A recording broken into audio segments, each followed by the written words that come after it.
Je vous ai déjà indiqué, dans une vidéo précédente, ce que je pensais, moi, des patriotes d'aujourd'hui, par rapport à ceux de 14-18 et de 39-45. Et donc j'ai dû impliquer un peu ma famille, pour vous montrer quelle était la différence entre les abrutis qui défilent aujourd'hui en se réclamant du patriotisme. C'est pas ça le patriotisme. La liberté, oui, la liberté contre le fameux passeport ou le certificat de vaccination qu'il va falloir montrer partout, on ira. Eh bien, cette liberté que vous avez en 2021, elle a commencé par vous être donnée en mai 1968. Elle vous a été donnée par les jeunes de l'époque. Oh, je ne confonds pas, hein. Pas les jeunes qui étaient sur les bancs des universités, par toute cette extrême gauchiasse. Non, non. Par les autres, ceux qui étaient à l'usine, qui bossaient, qui étaient des ouvriers courageux. Ces jeunes-là, on n'en parle pas. On se glorifie, on se gargarise de 68 heures. On a un petit peu oublié les 68 taux, ceux qui se levaient à 6 heures du matin pour aller pointer à l'usine, pour aller au magasin de boucherie où ils étaient employés, pour aller dans une imprimerie où vous étiez ouvrier. Cela, les 68 taux, personne n'en parle. Mais ce n'est pas du tout les mêmes que les 68 ans. J'ai commencé à me poser des questions en 1965. Ma mère, tout à fait par hasard, je ne sais pas comment ça lui a pris, enfin, par hasard peut-être, hein, parce qu'il avait vu la façon de se comporter. Il n'y avait aucune raison que cela arrive, mais c'est arrivé. Elle m'a dit, oh, ben, écoute, je donne toi à ton frère aîné, il fait des études et tout, et toi, tu es à l'usine, c'est pas normal, je vais faire quelque chose pour toi. Je vais te faire apprendre le métier de secrétaire. Oh, bon, pourquoi pas, hein. Bon, vous savez, moi, j'étais à l'usine, mais je considérais que j'avais, disons, c'est pas pour dire du mal des gens, des ouvriers d'usine, hein, mais il me semblait que, voilà, je végétais dans un endroit qui n'était pas bon pour moi. Donc, elle me dit, ma mère, je vais t'apprendre, je vais te faire donner les cours Pigier. Ah bon, ben c'était renommé à l'époque, les cours Pigier à Toulouse. Mais je ne sais même pas s'ils existent toujours, mais ils sont restés longtemps, mais je ne sais plus s'ils y sont encore.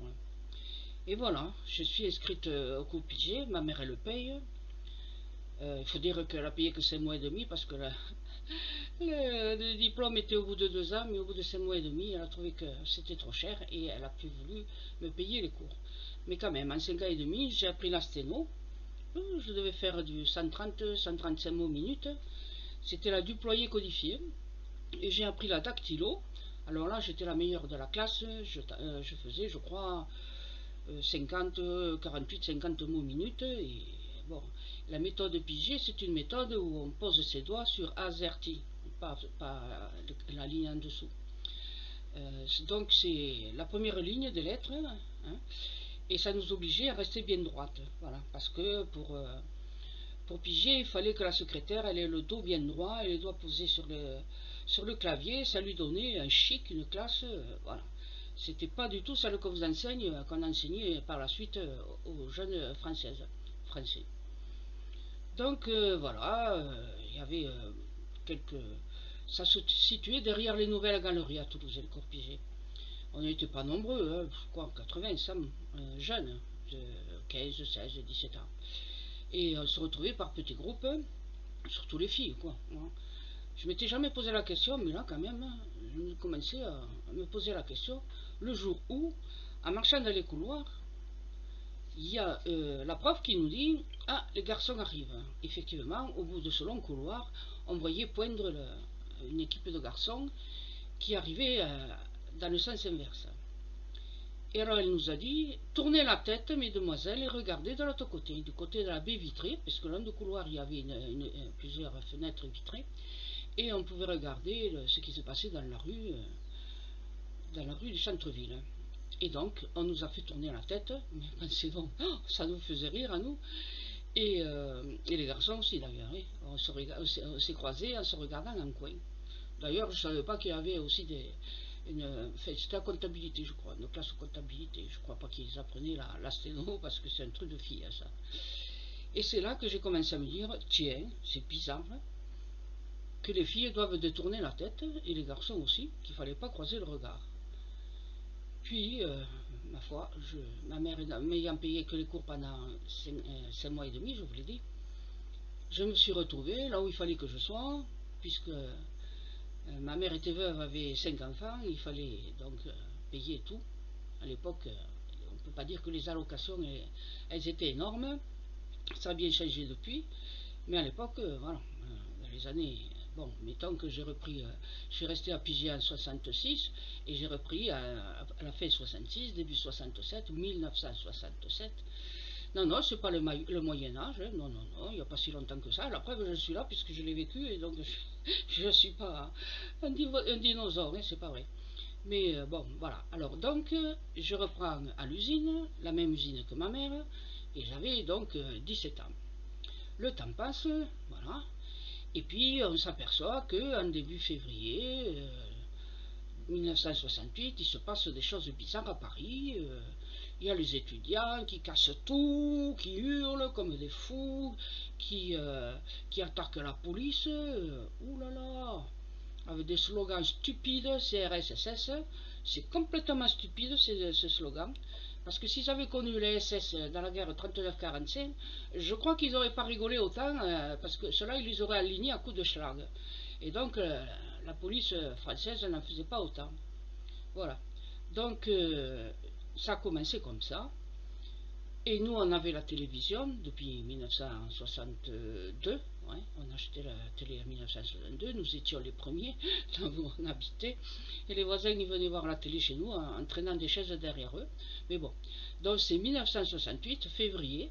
Ça commence à péter un peu dans les rues de Paris, avec les pavés, les CRS, les étudiants.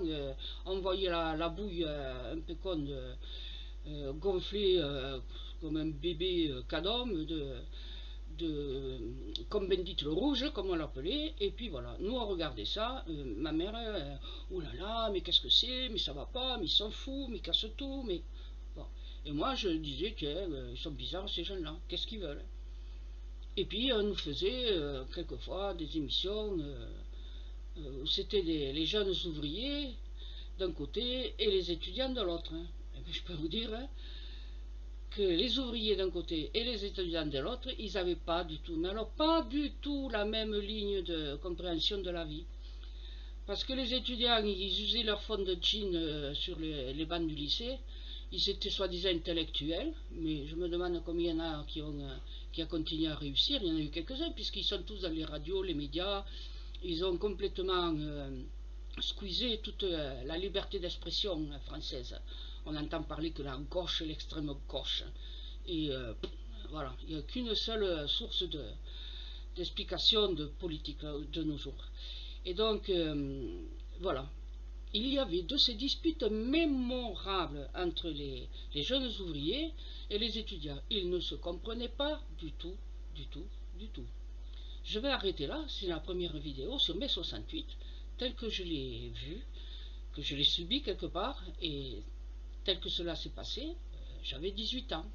Enfin, disons que c'était en mai, et moi je faisais 18 ans au mois d'août. Voilà, dans quelques jours c'est mon anniversaire, mais bon, à part, voilà. Donc c'était l'année de mes 18 ans, mai 68. Je ne suis pas une nostalgique de mai 68, hein. Mais enfin, vous verrez, je vous expliquerai pourquoi j'ai bien aimé cette période de mai 68 et ce que cela a apporté à ma vie. À bientôt. Merci de dire si vous appréciez ce petit entrefilet historique.